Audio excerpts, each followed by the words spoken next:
이번 주에 우리에게 주신 말씀은 예수의 이름입니다.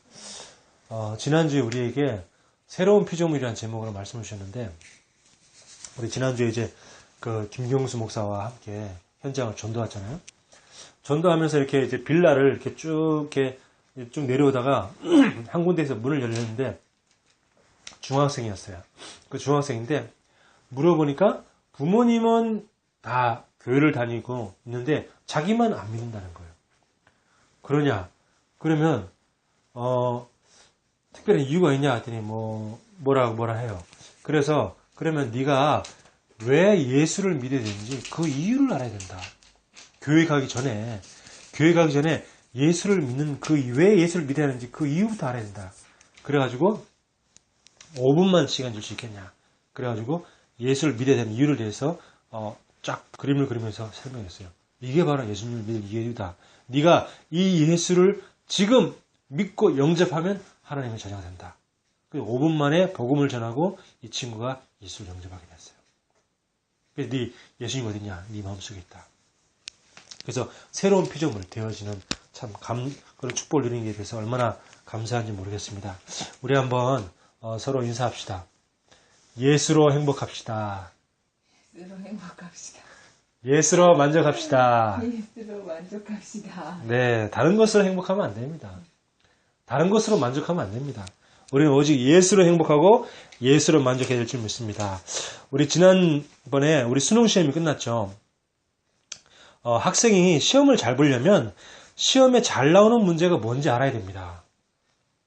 그죠? 중요한 문제가 뭔지 알아야죠. 이 문제는 기출문제에 많이 나오는 문제다. 이런 걸 알아야죠. 자격증 시험도 마찬가지입니다. 자격증 시험을 칠 때도 뭔가 이번에 매해마다 늘 기출되었던 그런 문제가 있거든요. 그걸 알아야지 시험 잘 칠 수 있는 겁니다. 신앙생활도 마찬가지입니다. 성경에서 말하는 성경 말씀이 다 중요하지만 이 구약부터 신약까지 66권의 성경 말씀이 다 중요하지만 가장 중요한 것이 무엇인지를 알아야 되는 겁니다. 그래야 신앙생활이 되죠. 제가 지난주에 KBS에서 무슨 제보자들이라는 프로그램이 있는가 봐요. 그래서 저는 이제 몰랐는데 이제 컴퓨터로 그냥 어떻게 하다가 이제 잠깐 보게 됐어요. 그 제목이 뭐냐면 불륜 목사 17년 동안 키운 아들이 목사 아들? 이런 제목이었어요. 그래서 뭔가 싶어가지고 이제 봤죠. 근데 보니까 이제 아마 한 달 전쯤에 TV에서 했던 내용인가 봐요. 근데 그게 뭐냐 하니까 이 청춘 남녀가 같이 한 교회에서 신앙생활 하다가 이 남자가 어떤 자매를 봤는데 너무 예쁘다는 거예요. 마음에 탁 든다는 거예요. 그래서 그 용기를 내서 그 자매한테 우리 사귀자. 그래가지고 같은 교회에서 이제 신앙생활 하면서 그 교회 담임 목사님의 주례로 이제 결혼을 하게 된 거죠. 결혼해가지고 살다 보니까 3년 동안 아기가 없는 거예요. 아기가 없어가지고 어느 날 아내가 나 목사님 만나서 기도 좀 받고 오겠다. 그러더라는 거예요. 그래서 그러라고. 그래서 기도 받고 왔는데 얼마 있다가 임신이 된 거예요.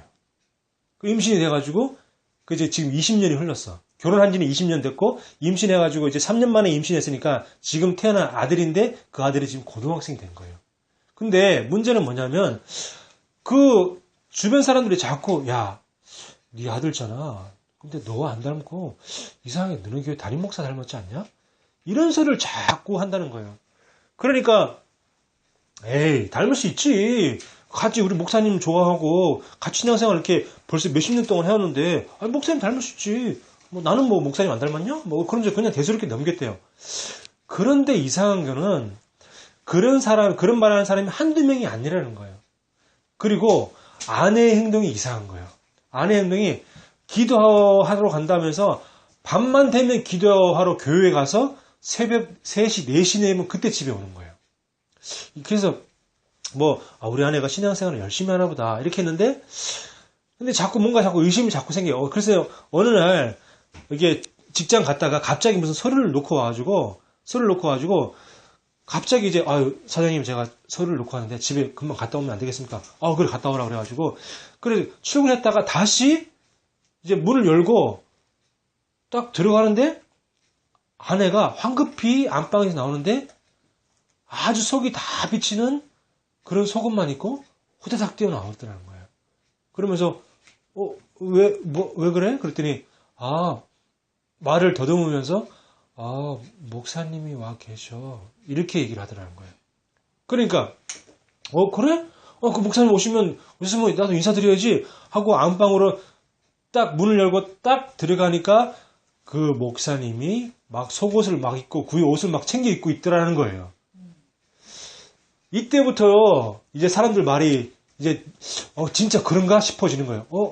혹시 우리 아들이 내 친아들이 아니고 그때 17년 전에 담임 목사님하고 기도하러 간다 그랬는데 그때 뭔 일이 있었던 거 아닌가. 이렇게 이제 의심이 들기 시작하는 거예요. 그래가지고 나중에 이제 그 취재가 갔잖아요. 그래서 하도 이제 그 앞에서 막 교회 앞에서 피켓 들고 혼자서 1인 시위하고 막 그러니까 이제 취재진이 취재하러 갔어. 취재하러 갔다가 이제 자기는 뭐 결박하다. 난 기도로 하나님 성령으로 기도해서 애가 태어난 거다. 우리 믿는 사람들은 다 안다. 다 이해할 수 있다. 나는 결백하다. 막 이렇게 얘기를 하는 거예요. 그러면서 뭐 자기 아내도 우리 남편이 지금 제정신이 아니다. 막 이러면서 막 그렇게 얘기를 하는 거예요. 그러면 유전자 검사할 수 있겠냐? 그랬더니 당연히 할 수 있다. 그래가지고 아들의 이 머리랑 뭐 혀 이렇게 해가지고 그렇게 해가지고 유전자 검사를 하고 담임 목사의 그것도 머리를 자르고 머리를 뭐 이렇게 뽑아가지고 그 다음에 또 뭐 혀 이렇게 뭐 해가지고 유전자 검사를 했는데 99% 유전자가 일치하고 친자식이 맞다고 나왔어요. 검사가. 그럼에도 불구하고 끝끝내 부인하는 거예요. 그리고 그 교회 성도들은 절대 흔들리지 않아. 아무리 뭐 주일날 설교하는 걸 이렇게 나오는데 보니까 뭐 하나님이 성령으로 기도해서 하나님의 능력으로 잉태되어 있는 건데 태어나게 한 건데 그걸 불신자들이 어떻게 알겠냐고 이러면서 계속 설교하는데 다들 뭐 그렇게 다 맞아 아멘하고 막 난리 난 거예요. 근데 그걸 보면서 한국 교회의 목사의 성적인 타락이 어제 오늘의 문제가 아니다. 또 한국 교회 목사들이 그렇게 성적으로 타락하다 보니까 그 교회에 있는 한국 교회 성도들 간의 성적인 타락도 오늘 내일의 문제가 아니다. 이러다 보니까 계속해서 불신자들에게 개독교라는 소리를 듣고 손가락질을 받으며 지탄을 받고 하나님의 영광은 완전히 바닥에 떨어지고 그러다 보니까 한국 교회는 자꾸 줄어들고 그런 어마어마한 끔찍한 일이 우리 교회에서 벌어지고 있고 그렇게 하나님께 어마어마한 죄를 짓고 있구나. 이걸 저는 생각하게 되었어요. 자, 그러면서 저는 더 중요한 것은 그 목사의 영적 문제입니다. 영적인 문제. 알고 봤더니 지금 다른 그 교회에 그 집사 말고 다른 집사도 뭐 기도하러 왔는데 또 이렇게 허리를 껴안고 키스를 하고 그래서 성추행하려고 그러는데 성폭행을 당할 뻔했죠. 근데 이제 막 도망 나왔다고. 그것도 증언을 다른 사람이 또 하는 거예요. 그러면서 그 목사님한테 뭐 교회에 빚이 좀 있으니까 좀 도와달라고 그래가지고 3천만 원을 대출해줬대요.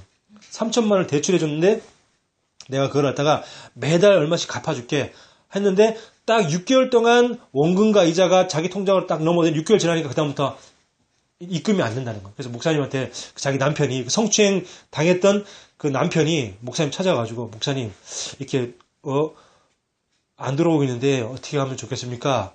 그렇게 얘기했더니 그 목사가 하는 말이 그거 당신이 헌금한 거 아니냐? 이렇게 이제 이름을 확 이제 말을 싹 바꿔가지고 그다음부터 이제 돈을 안 준다는 거예요. 그래서 지금 여기도 시험 들어서 교회 안 나가고 막 그런 상황들이 막 계속 벌어지고 있는 거예요. 그래서 그 한 사람 처음에 남의 그 목사 아들을 키웠던 그 사람뿐만 아니라 이렇게 계속해서 반복될 수밖에 없는 그 목사의 영적인 문제, 반복해서 일어나는 음란의 고리, 끊을 수밖에 없는 그 음란의 고리에서 빠질 수밖에 없는 그 영적 문제, 그리고 그 부모는 그렇다 치고 그 아들이 받은 상처는 어떻겠습니까? 얘가 고등학생인데 이제 막 엄마는 거의 집안 생활 안 해. 잠만 살짝 자고 새벽에 집에 와서 잠만 자고 계속 나가고 교회에서 늘 생활하고 그리고 뭐 집안일은 거의 남편이 회사 갔다 와서 남편이 다 하는데 남편과 이제 아들이 하나밖에 없는데 남편과 아들 간에 이제 대화도 없고 서먹서먹하고 막 이런 이제 밝혀졌으니까 이 그 아들이 받은 상처는 어떻겠습니까? 그 아들이 기독교에 대해서 어떻게 생각하겠습니까? 그 아들이 교회에 대해서 어떻게 생각하고 그 아들이 이 우리나라의 목사라는 사람들에 대해서 어떻게 생각하겠냐는 거죠. 과연 그 아들이 앞으로 예수를 믿겠냐는 거죠. 어마어마한 지금 죄악을 지금 교회에서 그렇게 계속 일어나고 있는 겁니다. 저는 그래서 참 너무 가슴이 아프고 너무 안타깝다. 그 뭐 어른들은 그렇다 치더라도 그 아들이 그렇게 상처받고 그렇게 앞으로 고통당할 걸 생각하니까 너무 참 안타깝고 가슴이 아픈 거 있죠. 그래서 오늘 우리 신앙생활에 가장 중요한 그 답을 얻는 시간이 되길 바랍니다. 불신자가 고통받는 이유가 뭐냐? 하나님의 살아계심과 하나님의 말씀인 성경의 가장 중요한 내용을 모르고 있는 겁니다. 신자가 응답이 없는 이유가 뭐냐? 하나님이 함께 하심과 하나님의 말씀인 성경의 가장 중요한 내용을 모르고 있는 겁니다. 자, 불신자가 망하는 이유가 뭡니까? 이거 하나 몰라서 망하는 겁니다. 신자가 응답이 없는 이유가 뭡니까? 이거 하나 몰라서 그렇습니다. 그 한 가지가 뭐냐? 바로 예수. 예수 하나 몰라서 망하는 겁니다. 자, 보세요. 예수는 인간의 고통이 원인인 하나님 떠나서 온 문제를 해결하고 지옥권세에서 해방시킨 참된 선지자입니다. 요한복음 14장 6절에 보니까 내가 곧 길이요 진리요 생명이다. 나로 말미암지 않고는 아버지께로 올 자가 없다. 다른 말로 구원받을 자가 없다. 예수 말고는 구원받을 길이 없다. 내가 곧 길이란 말은 뭡니까? 죄와 지옥에서 해방되는 길, 하나님 떠나 있는데 하나님 만나는 길, 그리고 천국 가는 길, 사단의 권세에서 빠져나오는 길, 내가 곧 길이요 진리요 생명이니. 자, 그 예수, 이 예수는 제사장입니다. 이 예수가 누구냐? 제사장입니다. 로마서 8장 2절에 보니까 생명의 성령의 법이 죄와 사망의 법에서 너를 해방하였습니다. 죄와 사망의 법이 뭡니까? 죄로 인한 재앙과 저주, 사주, 팔자, 운명, 여기서 완전히 해방시키는 참된 제사장. 자, 그리고 이 예수는 누굽니까? 인간에게 고통을 가져다주고 지옥으로 끌고 가는 사탄의 권세를 깨뜨리는 참된 왕. 자, 요한 1서 3장 8절에 보니까 하나님의 아들이 이 땅에 오신 것은 마귀의 일을 멸하려 하심이라. 왜 예수께서 이 땅에 오셨습니까? 사단의 권세를 박살내기 위해서, 귀신의 권세를 무찌르기 위해서, 그렇게 해서 예수님이 이 땅에 오셨습니다. 자, 그래서 사도행전 4장 12절에 다른 이로서는 구원을 받을 수 없나니 천하 사람 중에 구원을 얻을 만한 다른 이름을 우리에게 주신 일이 없음이라 하였더라. 정말 이 사실을 모르면 신자도 불신자가 똑같이 고통을 당하게 됩니다. 교회 다녀도 어렵게 됩니다. 교회 다녀도 아무 응답이 없게 돼. 그냥 계속 종교생활 하는 겁니다.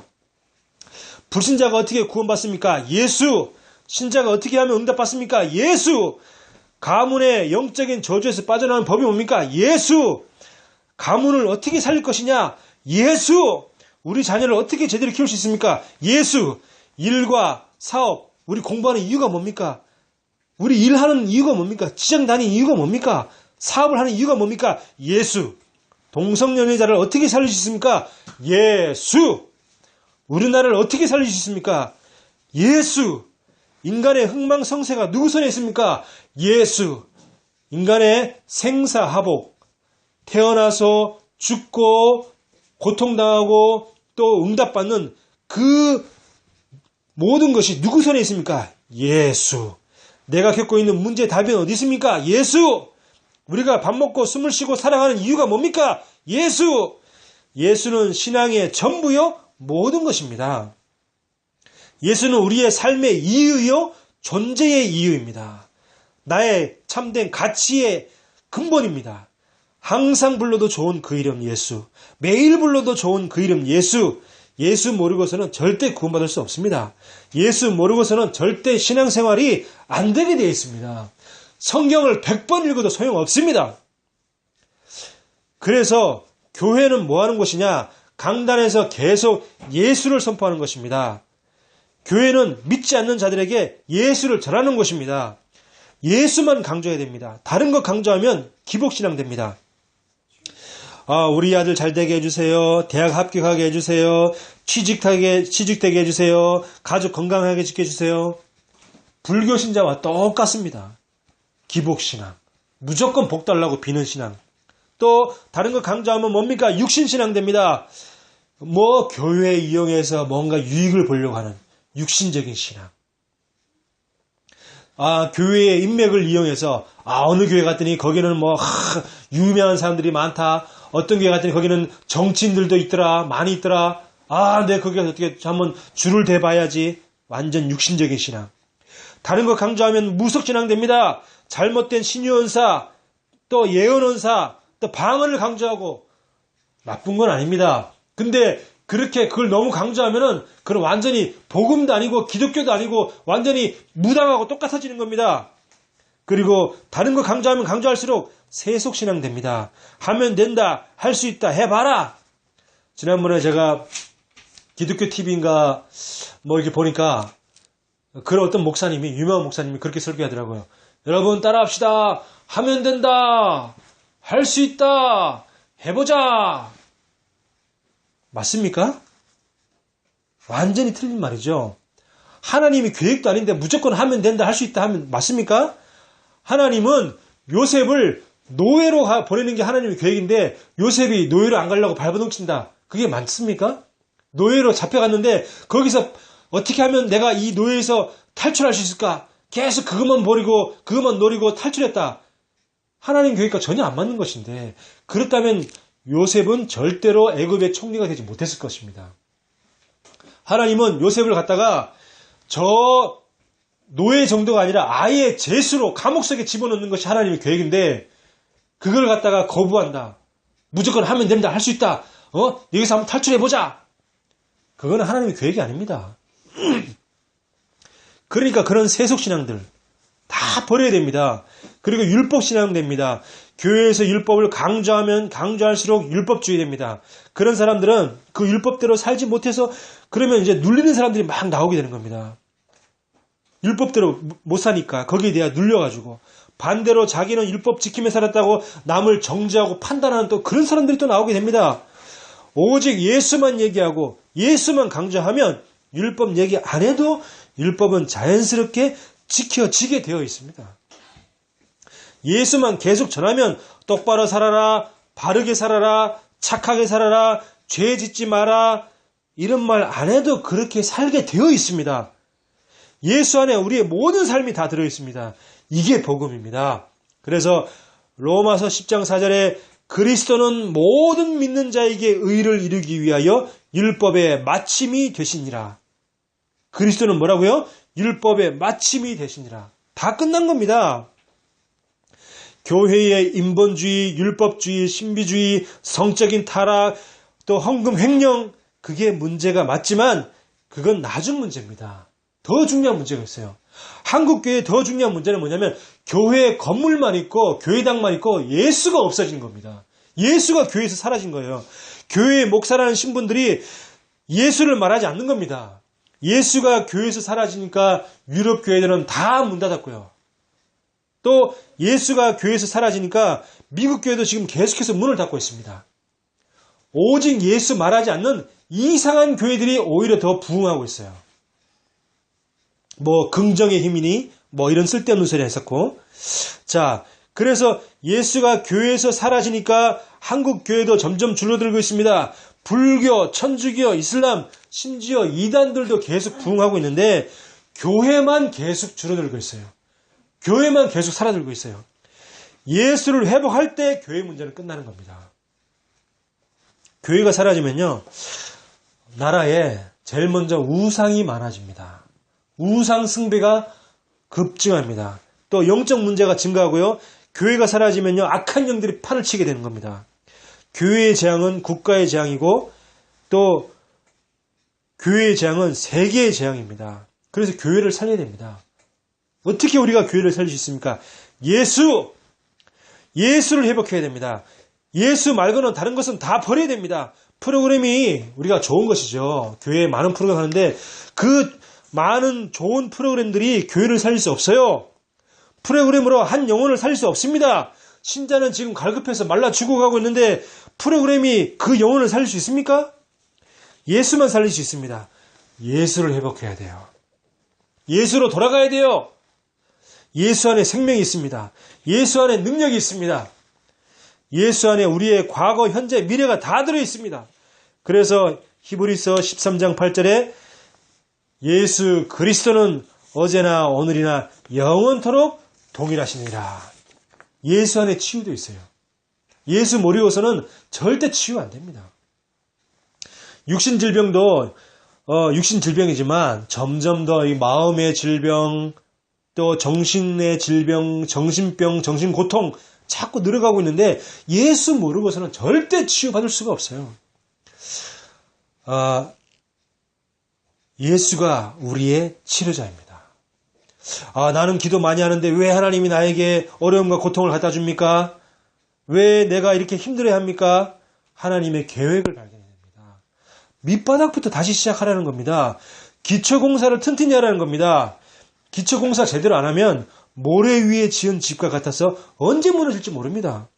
일도 정말 기초부터 새로 시작해야 되고 신앙도 기초부터 새로 시작해야 됩니다. 특히 사업할 때 그 업종에 대해서 정확한 조사와 통계를 내고 객관적이고 사실적인 자료를 가지고 그렇게 시작해야 되죠. 내 생각과 내 경험, 내 욕망, 내 야망 그런 거 가지고 시작하면 안 됩니다. 사람들 말만 듣고 무턱대고 막 덤벼들고 그렇게 하지 말고 객관적이고 합리적인 생각을 하고 또 그걸 놓고 기도하고 그렇게 시작해야 되는 겁니다. 신앙생활도 마찬가지입니다.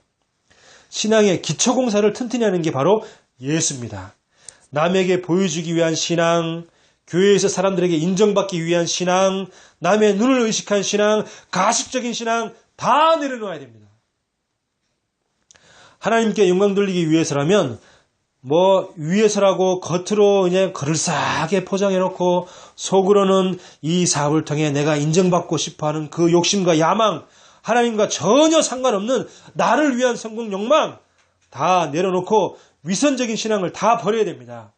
그리고 정말 순수한 마음으로 하나님 앞에 서야 됩니다.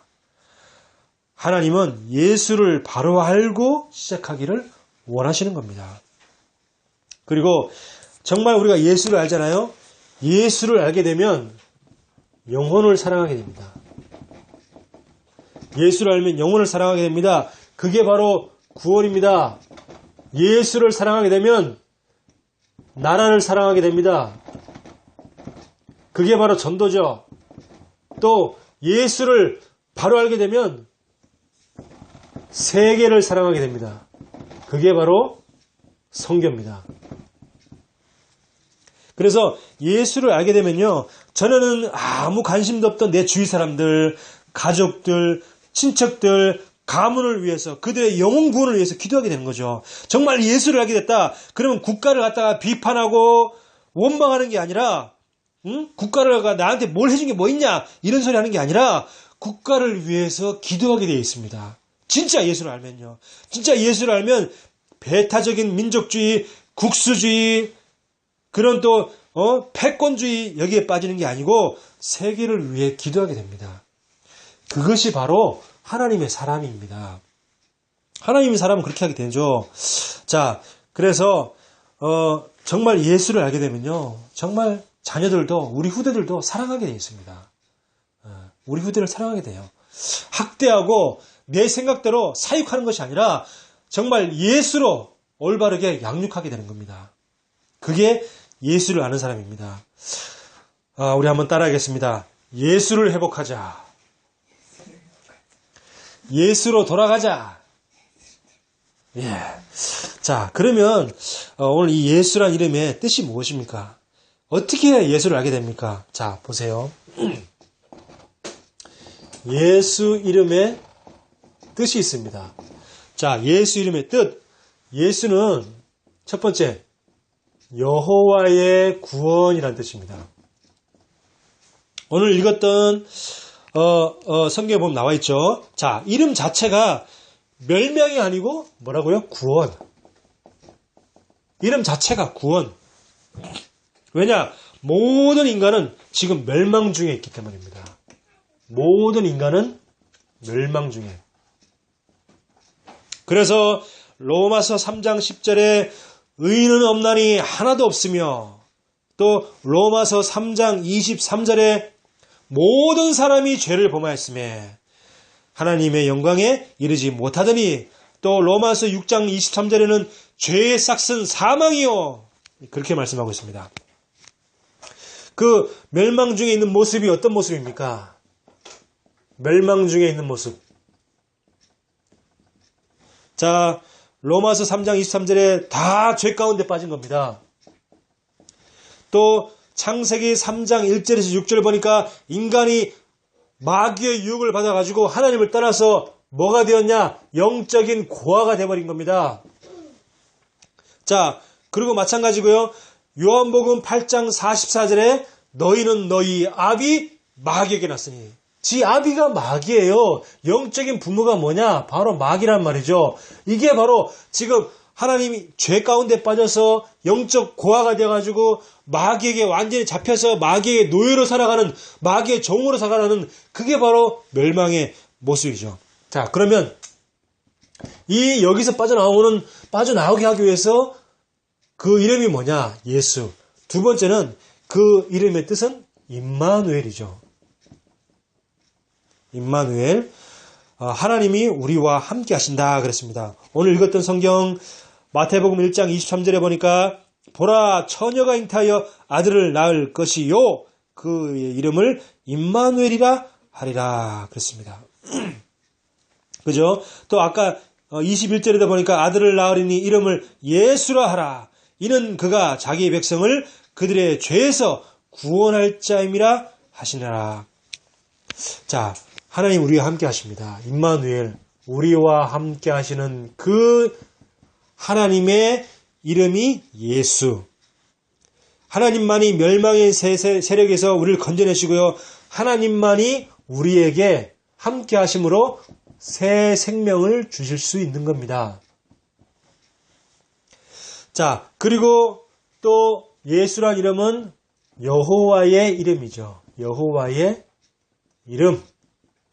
자, 예수님은 하나님이십니다. 우리 이걸 성경을 한번 찾아보겠습니다. 중요하니까 성경을 직접 찾아보겠습니다. 예수님은 하나님이신데 요한복음 10장 30절. 우리가 많은 예수님이 하나님이란 증거는 성경에 많이 나와 있습니다. 많이 나와 있는데 오늘 한 세 군절 정도만 우리 한번 찾아보겠습니다. 요한복음 10장 30절. 요한복음 10장 30절에 뭐라고 나와 있습니까? 네. 우리 평소에 제 성경을 잘 안 보니까 찾는 데 시간 오래 걸리죠. 자, 요한복음 10장 30절에 같이 읽읍시다. 나와 아버지는 하나이니라 하신대. 그렇습니다. 나와 아버지는 하나입니다. 예수님과 하나님은 하나입니다. 한 몸입니다. 자, 그리고 빌립보서 2장 6절 한번 찾아봅시다. 빌립보서 2장 6절 말씀. 자, 예수님은 뭐라고요? 하나님. 예수님은 하나님인데 빌립보 2장 6절 보니까 뭐라 그랬습니까? 그는 근본 하나님의 본체시나, 근본 하나님의 본체라 그랬습니다. 뭐 하나님과 한 몸이란 얘기죠. 하나님과 동등됨을 취할 것으로 여기지 아니하시고 오히려 자기를 비워 종의 형체를 가지사 사람들과 같이 되셨고 사람의 모양으로 나타나사 자기를 낮추시고 죽기까지 복종하셨으니 곧 십자가에 죽으심이라. 그러니까 다시 말하면 이게 무슨 뜻입니까? 하나님과 하나님의 본체인데 자기가 우리 인간을 구원하기 위해서 죽기까지, 십자가에서 죽기까지 복종하셨다. 그 말입니다. 그래서 예수를 뭐라 하죠? 다른 말로 예수의 별명이 중에 하나가 겸손의 왕. 예, 겸손의 왕이죠. 예수님은. 또 요한 1서 5장 20절 한번 더 보겠습니다. 요한 1서 5장 20절 말씀.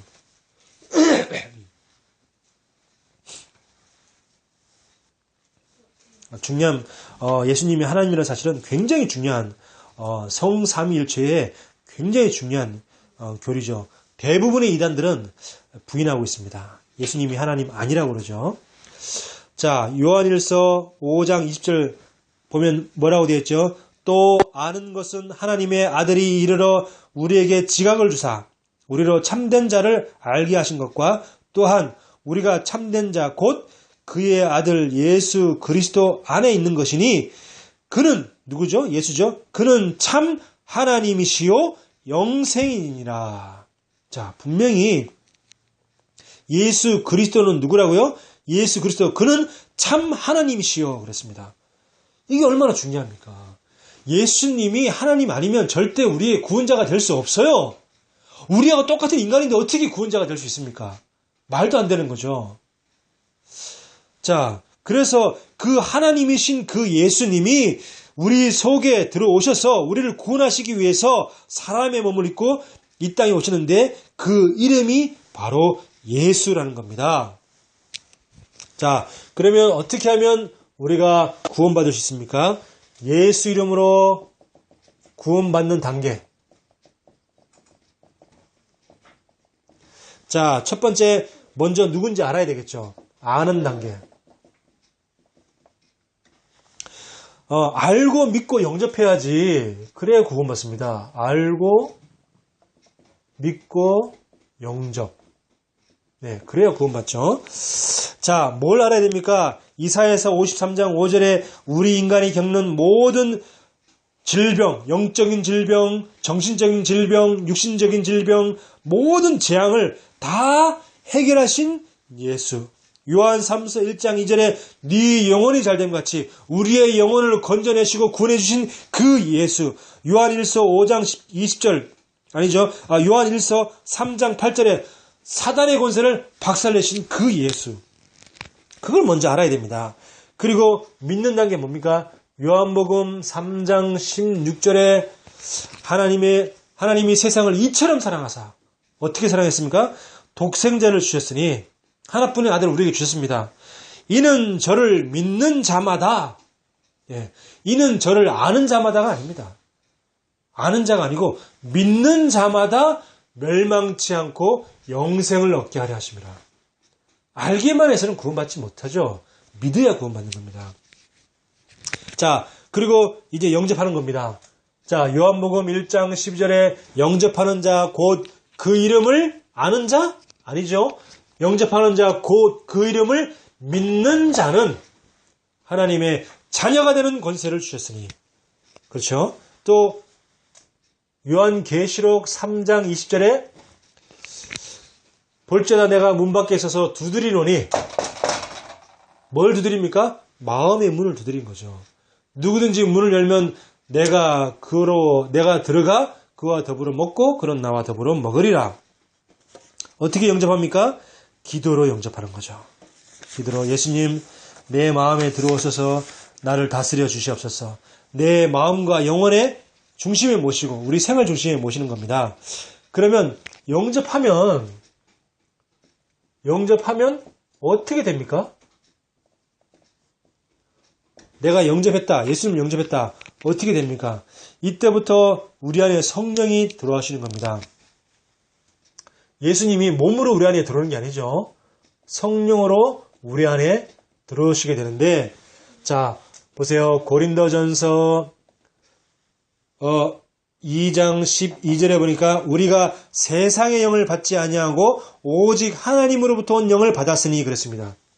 예, 하나님으로부터 온 영을 받았어요. 뭐죠? 성령. 성령이 우리 안에 들어왔잖아요. 그리고 또 고린도전서 3장 16절에 보니까 우리가 하나님의 성전이라고 그랬어요. 왜 그래요? 우리 안에 성령이 계시기 때문에.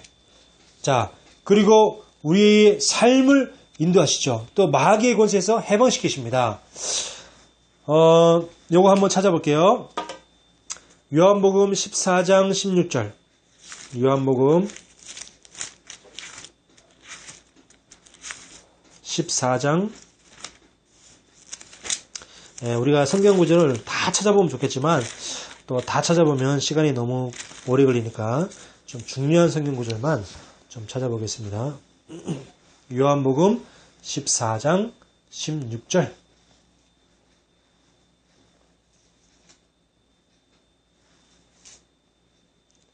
요한복음 14장 16절에 보니까 내가 아버지께 구하겠으니 그가 또 다른 보혜사를 너희에게 주사 영원토록 너희와 함께 있게 하리니. 자, 우리에게 또 다른 보혜사가 성령입니다. 성령을 주신 이유가 뭐죠? 우리와 영원토록 함께 있기 위해서. 자, 그리고 또 26절, 27절 봅시다. 요한복음 14장 26절, 27절 보니까 보혜사 곧 아버지께서 내 이름으로 보내실 성령, 그가 너희에게 모든 것을 가르치고 내가 너희에게 말한 모든 것을 생각나게 하리라. 우리를 인도하시는 거죠. 그러면서 27절에 평안을 너희에게 끼치노니 곧 나의 평안을 너희에게 주노라. 내가 너희에게 주는 것은 세상이 주는 것 같지 아니하니라. 세상은 뭘 줍니까? 평안을 주지 않고 재미를 주죠. 세상은 뭘 줍니까? 쾌락을 줍니다. 그러나 하나님은 우리에게 평안을 주죠. 그래서 너희는 마음에 근심하지도 말고 두려워하지도 말라. 자, 그렇게 말씀하겠습니다. 자, 그래서 이렇게 우리를 갖다가 인도하시고 또 우리의 내세, 죽고 난 다음에 내세를 보장하시는 겁니다. 자, 요한복음 14장 1절에서 4절. 방금 읽었던 성경의 1절에서 4절 한번 봅시다. 1절에서 3절까지만 한번 봅시다. 요한복음 14장 1절에서 3절. 너희는 마음에 근심하지 말라. 하나님을 믿으니 또 나를 믿으라. 내 아버지 집에 거할 곳이 많도다. 천국에 내 아버지 집이 천국이죠. 천국에 정말 갈 곳이 많다. 거할 곳이 많다. 집이 많다. 그렇지 않으면 너희에게 일렀으리라. 만약에 집이 없으면 야 천국에 집이 없다. 야 너희 갈 곳이 없다. 그렇게 말했을 거다. 그 말이죠. 내가 너희를 위하여 거처를 예비하러 가노니 가서 너희를 위하여 거처를 예비하면 내가 다시 와서 너희를 내게로 영접하여 나 있는 곳에 너희도 있게 하리라. 자, 예수님이 십자가에 죽으시고 부활하셔서 먼저 천국 가셔가지고 너희를 위해서, 누구를 위해서? 우리를 위해서 천국의 거처를 예비하신다 그랬습니다. 그러면서 그 거처를 예비한 후면 내가 너희에게 다시 와서 뭐죠? 재림하신다. 앞으로 예수님이 이 세상을 심판하시기 위해서 재림하시러 오실 텐데 그때 너희를 내게로 영접하여 천국으로 영접해서 너희도 천국에 함께 있게 하겠다. 그 말이죠. 그런 약속을 우리에게 하셨습니다. 자, 그리고 이제 마지막, 다섯 번째는 뭐냐? 이제는 시인하는 단계입니다. 영접했으면 이제 시인하는 거죠.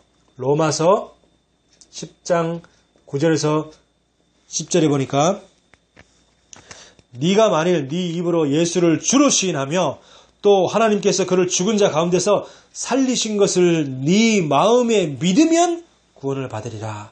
사람이 마음으로 믿어 의에 이르고 입으로 시인하여 구원에 이르느니라. 그러면 마지막 여섯 번째는 뭐죠? 이제는 나타내는 단계. 뭘 나타냅니까? 내가 구원받은 하나님의 자녀다. 간증하고 증인으로 서는 거죠. 자, 그래서 우리가 오늘 말씀을 쭉 예수 이름 살펴봤는데 마지막 결론으로 우리가 항상 생각해야 될 것이 있습니다. 뭘 항상 생각해야 되냐? 이 예수, 이 천국 복음을 항상 묵상하는 거죠. 천국 복음을 항상 묵상하는 것. 네. 자, 어떻게 말입니까? 무엇을 항상 묵상합니까? 내가 지금 하고 있는 생각들을, 지금 내 생각, 지금 내 판단, 이것이 과연 복음이 맞는가? 예. 과연 내가 지금 생각하고 있는 거, 내가 판단하고 있는 것이 과연 복음이 맞습니까? 저는요, 지난주에 우리 아는 집사님이 저를 굉장히 거부하는 거예요. 왜 거부를 하냐? 제가 한번 실수를 한 게 있거든요. 한 1년, 2년 전에 제가 아는 어떤 분이 좋은 사업 아이템이 있는데 같이 하고 싶은 사람이 있으면 좀 소개시켜 달라는 거예요. 이 사업의 아이템은 너무너무 좋은 아이템이기 때문에 성공할 수밖에 없다는 겁니다. 그래서 제가 그 집사님을 소개시켜 줬어요. 그래서 이제 내 소개라고 하니까 그래서 그 집사님이 그분을 만났어요. 만났는데 만나고 나서 얘기를 들어보니까 뭐예요? 다단계라. 그러니까 이 집사님이 너무 실망을 해가지고 그래서 그 다음부터 아주 그냥 저에 대해서 실망해가지고 그런 상황이 되었어요. 그래서 저는 그냥 내가 실수하고 잘못하긴 했지만 내가 알고 그런 게 아니고 모르고 그랬으니까 나중에 시간 지나면 이제 풀어지겠지 했는데 안 풀어지는 거예요. 그래서 지난주에 그 집사님을 위해서 가만히 기도하다가 보니까 드는 생각이, 그래, 내가 이렇게 내 자존심 내세우고 있는 것이 과연 복음이냐? 예수님이라면 어떻게 했겠냐? 이런 생각을 드는 것이죠. 그래서 복음은 모든 사람을 다 살리는 건데 내가 그분을 위해서 내가 먼저 사과해야겠다. 그래서 제가 사과한 거잖아요. 그럼 우리는 이게 중요한 겁니다. 지금 내 생각, 내 판단이 과연 복음이 맞는가? 이걸 늘 생각해야 돼요. 그리고 또 두 번째 우리가 늘 생각해야 될 게 뭐냐면 진짜 이 복음이 모든 문제 해결이 맞는가? 이걸 늘 생각해 봐야 돼요. 내가 지금 여러 가지 문제가 있는데 과연 이 복음이 늘 모든 문제 해결자가 맞는가? 그리고 나는 이 복음으로만 만족하고 있는가? 예, 이걸 늘 생각해 봐야 돼요. 내가 지금 이 복음으로 만족하고 있는가? 내가 지금 TV 드라마로 만족하고 있고, 내가 지금 세상 노래 유행가로 만족하고 있고, 내가 나의 이성 친구 만족하고 있고, 내가 돈 많이 들어오는 거 그걸로 만족하고 있고, 그걸로 만족하고 있지 않은지, 내가 술로 만족하고 있는 건 아닌지, 내가 도박을 만족하고 있는 건 아닌지, 내가 게임으로 만족하고 있는 건 아닌지, 내가 음란으로 만족하고 있는 건 아닌지 생각해 봐야 됩니다. 내가 뭘로 만족하고 있습니까? 우리는 복음으로만 만족해야 될 줄 믿습니다. 자, 그리고 세 번째 또 생각해 봐야 할 게 뭐냐면, 그렇다 그러면 지금 내게 필요한 것이 무엇인가?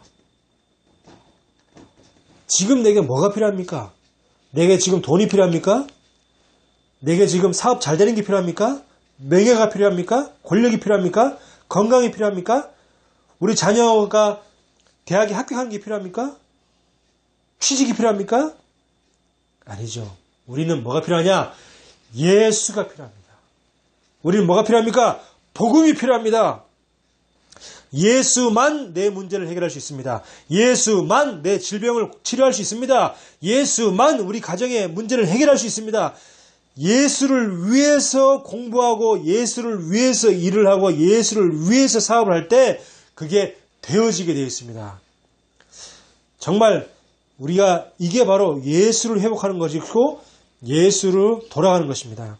정말 예수로 충만한, 예수로만 충만한 그러한 한 주가 되기를 바랍니다. 아멘. 우리 한번 기도하겠습니다. 하나님 은혜를 감사합니다. 하나님, 우리의 신앙과 우리의 믿음이 정말 처음 사랑, 처음 믿음으로 돌아가서 오직 예수로만 만족하고 오직 예수로 충분하고 정말 예수가 모든 문제 해결이 만다는 것을 늘 나의 삶 속에 질문하고 확인하게 하여 주시옵소서. 그리고 내가 생각하고 있는 생각과 내가 하고 있는 모든 판단이 과연 복음에 맞는지 늘 확인하는 저희들 되게 하여 주시옵소서. 그래서 정말 죽어가는 전 우리 한국 교회를 살리고 전 세계를 살리는 우리 행복한 교회가 될 수 있도록 축복해 주시옵소서. 예수 그리스도 이름으로 기도하옵나이다. 아멘.